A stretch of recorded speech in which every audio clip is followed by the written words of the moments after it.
यह एक ऐसा फैसला है जिसने गटर में बदल चुके गोदी मीडिया का सारा गंदा पानी सड़क पर ला दिया है।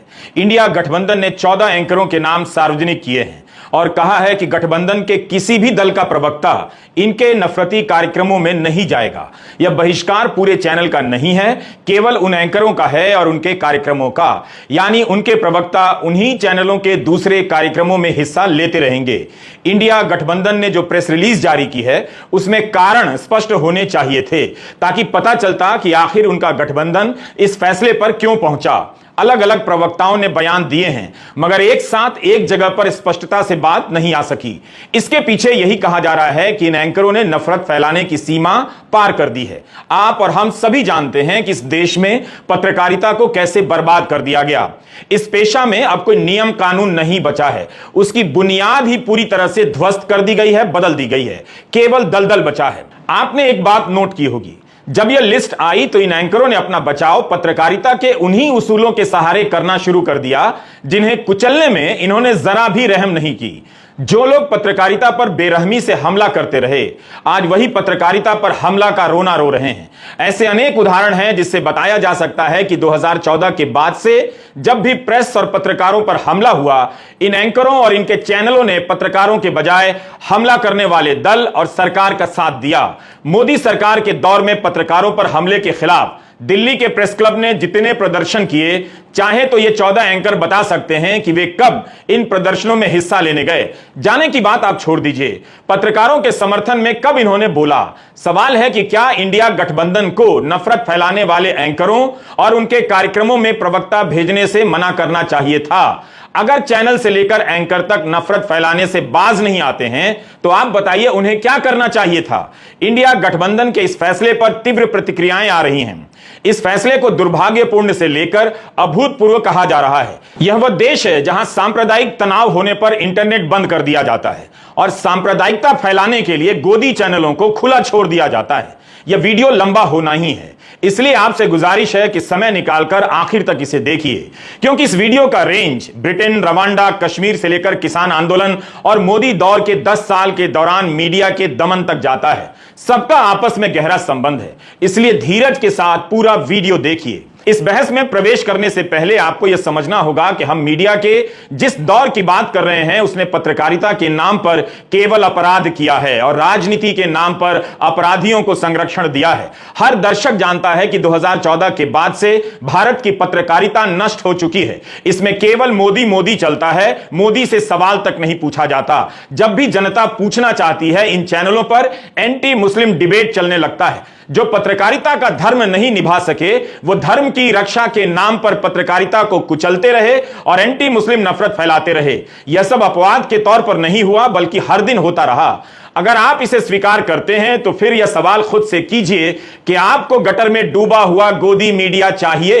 Of course, I don't want to comment much about the press, but I think Lalu ji said it best. You're also in some ways restricted and chained, and India Alliance is working to free you from your chains. Thank you.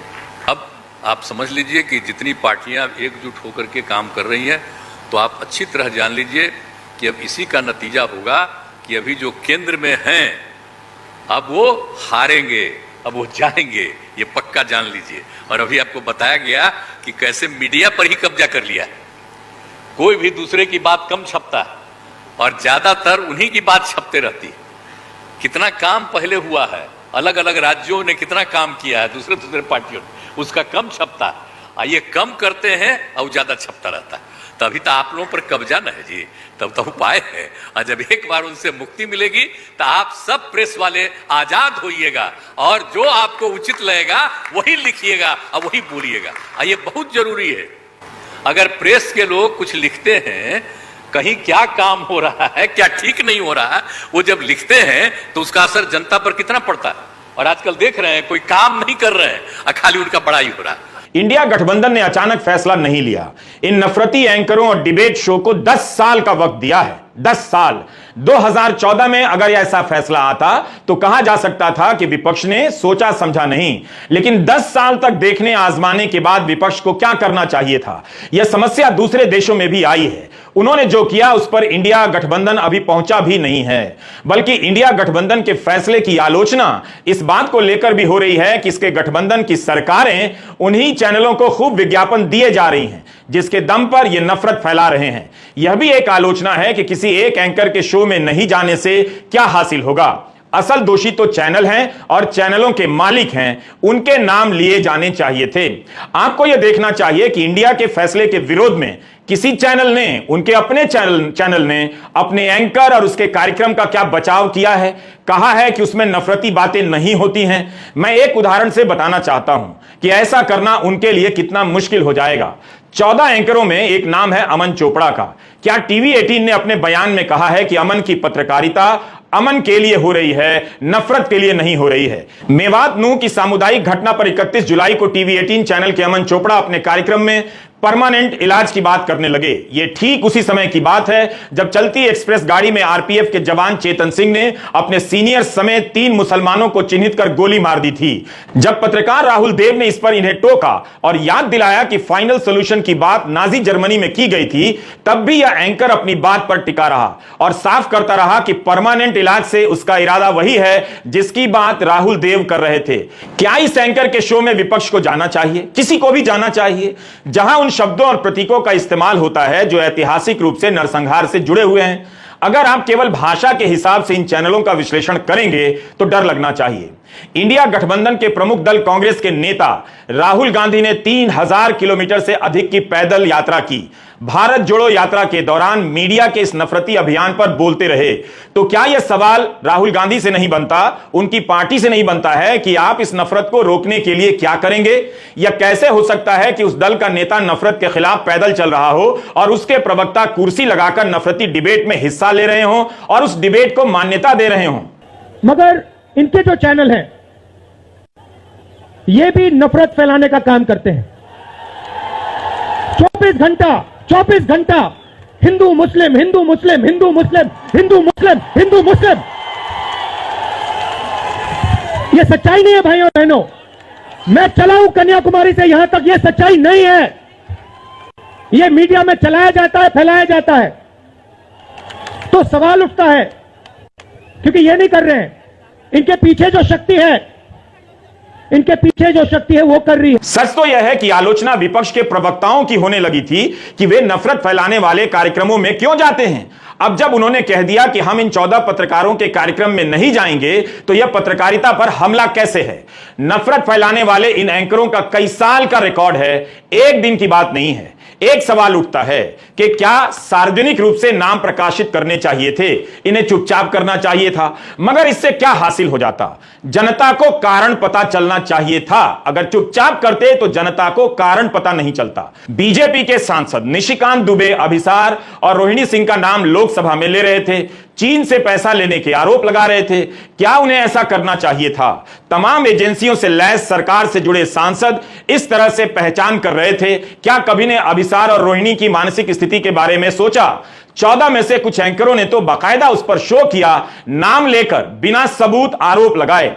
क्या तब इन 14 में से किसी ने कहा कि ऐसा करना पत्रकारिता पर हमला है? वे खुद भी तो पत्रकारिता पर हमला करते रहे हैं।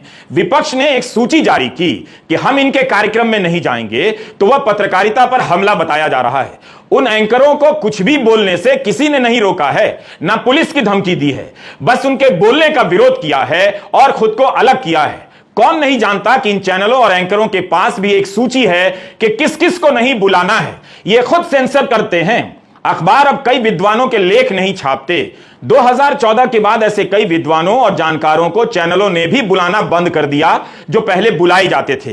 कई विद्वानों ने खुद से इन डिबेट शो में जाना बंद कर दिया। यह उनका निजी फैसला है, मगर राजनीतिक दल चोरी छिपे ये काम क्यों करें? क्या एक गठबंधन निजी तौर पर फैसला ले सकता था? तब भी तो यह बात सामने आती, तो क्यों ना सूची ही जारी कर दी जाए। यही नहीं, 2022 में मुस्लिम पर्सनल लॉ बोर्ड ने भी इस्लामिक विद्वानों और मौलानाओं से अपील की कि इस तरह के नफरती कार्यक्रमों में ना जाएं, इसे बढ़ावा ना दें। तो क्या नफरती कार्यक्रमों में नहीं जाना पत्रकारिता पर हमला है? वैसे इन चैनलों को आज भी और अभी भी विपक्ष की सरकारों से विज्ञापन मिल रहे हैं। अगर विपक्ष इनकी पत्रकारिता पर हमला कर रहा है तो इन चैनलों ने आगे आकर क्यों नहीं कहा कि हम पत्रकारिता पर हमला करने वालों से एक नया पैसा विज्ञापन नहीं लेंगे। पत्रकारिता पर हमला करने वालों से ये विज्ञापन क्यों ले रहे हैं, क्यों नहीं मना कर रहे हैं? सवाल है कि क्या सांप्रदायिकता का विरोध करना पत्रकारिता पर हमला है? आज की तारीख में मीडिया सांप्रदायिकता का सबसे बड़ा फ्रंट है। गोदी मीडिया का जवाब तैयार करने में भारत का विपक्ष अभी भी कम साहसिक है। उसे बाकायदा अपनी हर सभाओं में, रैलियों में अखबार से लेकर चैनलों के बारे में जनता को बताना चाहिए। अखबार खोलकर दिखाना चाहिए कि कैसे सारे पन्नों पर केवल बीजेपी है, विपक्ष नहीं है। चैनलों को चलाकर रैलियों में दिखाया जाना चाहिए कि कैसे पत्रकारिता को बर्बाद कर दिया गया ताकि आप जनता की आवाज उसके जरिए सरकार तक ना पहुंचे। आखिर विपक्ष जनता के बीच क्यों नहीं जा रहा है? क्या जनता को मालूम नहीं कि ये सारे एंकर और चैनल केवल विपक्ष विरोधी नहीं हैं, जनता के भी विरोधी हैं? प्रवक्ता नहीं जाएंगे। जिस तरह से ये पहले भी एक तरफा कार्यक्रम करते थे, अब भी कर सकते हैं, बस इन्हें मुर्गा लड़ाने का मौका नहीं मिलेगा। इसी तरह के नफरती टीवी कार्यक्रमों के खिलाफ ब्रिटेन में भी स्टॉप फंडिंग हेट नाम से अभियान चला। इसकी वेबसाइट खोलते ही आपको यह एनिमेशन दिखेगा कि बूंद बूंद कर हमारे समाज में नफरत बेच रही हेडलाइन जहर के बीज बो रही है।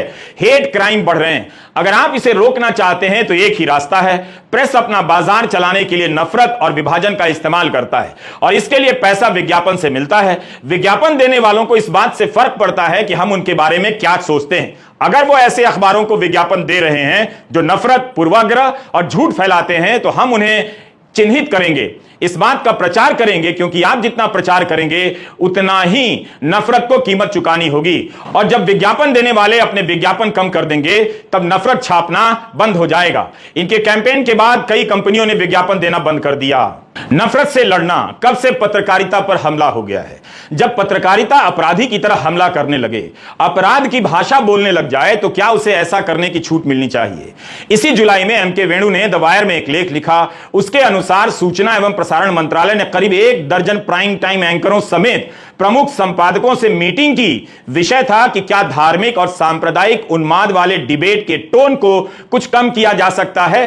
सरकार बताए कि अगर यह सब भयानक समस्या नहीं है तो संपादकों और एंकरों की बैठक क्यों बुलाई गई? पिछले साल जुलाई 2022 में सूचना एवं प्रसारण मंत्री अनुराग ठाकुर संसद में जवाब दे रहे थे।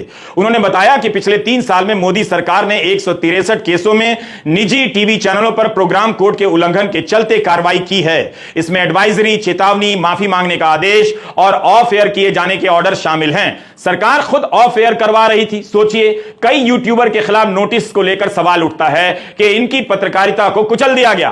तब क्या इन 14 एंकरों और उनके चैनलों को पत्रकारिता पर हमला नजर आया? अनुराग ठाकुर ने यह भी बताया कि पिछले साल अप्रैल महीने में सूचना प्रसारण मंत्रालय की तरफ से एक निर्देश जारी किया गया जिसमें चैनलों से कहा गया कि सख्ती से केबल टेलीविजन नेटवर्क 1995 के निर्देशों का पालन कीजिए। सरकार प्रतिबंध भी लगा सकती है। इसमें साफ लिखा था कि किसी धर्म या समुदाय पर हमला ना करें, सांप्रदायिक भावना फैलाने वाले वीडियो या तस्वीरों का इस्तेमाल ना करें। सरकार ने खुद लिखा है कि ऐसे कार्यक्रमों पर प्रतिबंध भी लगा सकती है। लगाया या नहीं लगाया, आप उसी से पूछिए। इंडिया गठबंधन ने प्रतिबंध का रास्ता नहीं चुना, सिर्फ इतना कहा कि हम इन चैनलों के खास एंकर के खास कार्यक्रम में नहीं जाएंगे।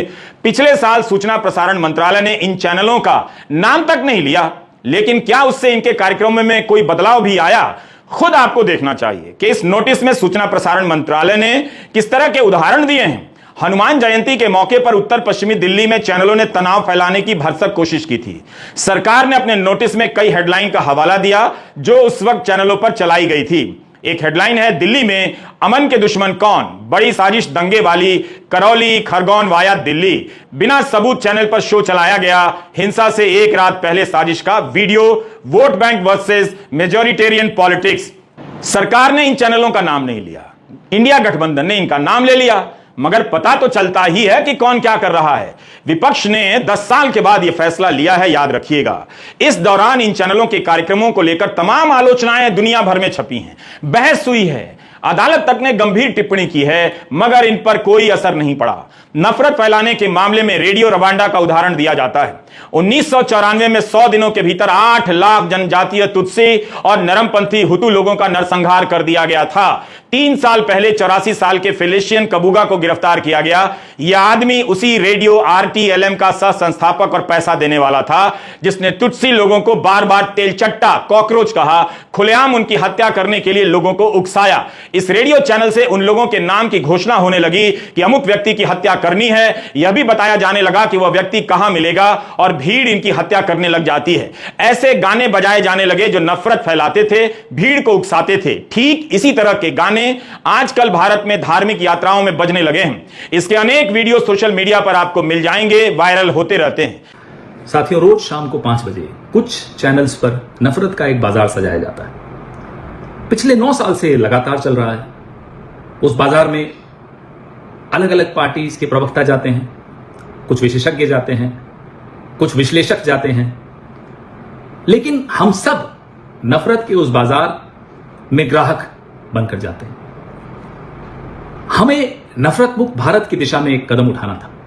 आप हमारे नेताओं के खिलाफ हेडलाइन बनाते हैं, उनकी मीम्स बनाते हैं, उनके भाषणों को ट्विस्ट करते हैं, आप फेक न्यूज फैलाएं, कुछ भी करें, हम जूझने को तैयार हैं, लड़ने को तैयार हैं, आज तक लड़ते ही आए। लेकिन समाज में अगर आप नफरत पैदा करेंगे और वो भी ऐसी नफरत जो कि हिंसा का रूप ले ले, हम उसमें भागीदार नहीं रहेंगे। बड़े भारी मन से यह निर्णय लिया गया। We are not opposed to any of these anchors. We do not hate any of these anchors, but we love our country more. हमें भारत से मोहब्बत है, इसलिए हमें इस नफरत की दुकान को बंद करने की दिशा में अपनी तरफ से जो हो सके वो करना होगा। यही सोचकर हमारे इंडिया अलायंस के तमाम सदस्यों ने यह निर्णय लिया कि हम इन नफरत के बाजारों में नहीं, ग्राहक बनकर नहीं जाएंगे। उम्मीद है आने वाले दिनों में वक्त बदलेगा, स्थिति बदलेगी। इन एंकर्स को भी यह आभास होगा कि आने वाली पीढ़ी इनसे पूछेगी, इनसे सवाल पूछेगी, तब इनके पास क्या जवाब होगा। क्या भारत जैसे लोकतंत्र को पत्रकारिता के नाम पर रेडियो रवांडा चाहिए? यह फैसला आपको करना है। सितंबर 2022 में सुप्रीम कोर्ट ने कहा कि टीवी एंकर का रोल यह सुनिश्चित करने में अहम है कि उनका डिबेट कार्यक्रम हेट स्पीच में ना तब्दील हो। जस्टिस जोसेफ ने कहा कि हम टीवी पर नफरत का प्रसारण नहीं होने दे सकते हैं। तो क्या यह पत्रकारिता पर हमला था? जस्टिस जोसेफ की टिप्पणी तो रचनात्मक और आलोचनात्मक दोनों थी। तो क्या इससे इन नफरती एंकरों को रत्ती भर का फर्क पड़ा? इस मामले में कोर्ट ने कहा था कि कई टीवी प्रोग्राम में सभी प्रतिभागियों को बोलने का समान अधिकार नहीं मिलता है। जिनसे सहमति नहीं उन्हें म्यूट कर दिया जाता है या प्रतिद्वंदी को बिना रोक टोक बोलने दिया जाता है। इसी तरह के आरोप हाल के महीनों में विपक्षी पार्टियों ने भी लगाए। राजनीतिक दलों ने समय समय पर इन कार्यक्रमों से दूरी भी बनाई, फिर वापस उनके कार्यक्रमों में जाने भी लगे, लेकिन इनके रवैये में कोई बदलाव नहीं आया। आप नहीं कह सकते कि विपक्ष ने एक झटके में यह फैसला लिया है। किसान आंदोलन शुरू हुआ तो गोदी मीडिया किसानों को आतंकवादी कहने लगा। किसानों ने गोदी मीडिया का बहिष्कार कर दिया, बकायदा बोर्ड टांग दिया कि गोदी मीडिया वापस जाओ। क्या वो पत्रकारिता पर हमला था या पत्रकारिता की आड़ में पत्रकार लोकतंत्र पर हमला कर रहे थे? ये अगर पत्रकारिता कर रहे होते तो किसान आंदोलन के बीच किसानों को अपना काम छोड़कर अपना अखबार, अपना ट्विटर हैंडल नहीं बनाना पड़ता। सच्चाई यह है कि हर तरह के रचनात्मक और आलोचनात्मक टिप्पणी के बाद भी ये चैनल एंटी मुस्लिम एजेंडे से बाहर नहीं आए और ना आने वाले हैं। जनवरी 2024 से ये और खूंखार हो जाएंगे। सबको नजर आ रहा है कि गोदी मीडिया नफरत फैला रहा है। लोग चैनलों से बोल रहे हैं कि रोकिए, इसका बच्चों पर बुरा असर पड़ रहा है। कोर्ट से कह रहे हैं कि रुकवाइए, कोर्ट सरकार से कह रही है कि इनका कुछ कीजिए। जब किसी ने कुछ नहीं किया और ना हो सका तो विपक्ष ने केवल इतना कहा कि हम भरे मन से फैसला कर रहे हैं। कांग्रेस प्रवक्ता पवन खेड़ा ने कहा कि हमें इन एंकरों से नफरत नहीं है, मगर अपने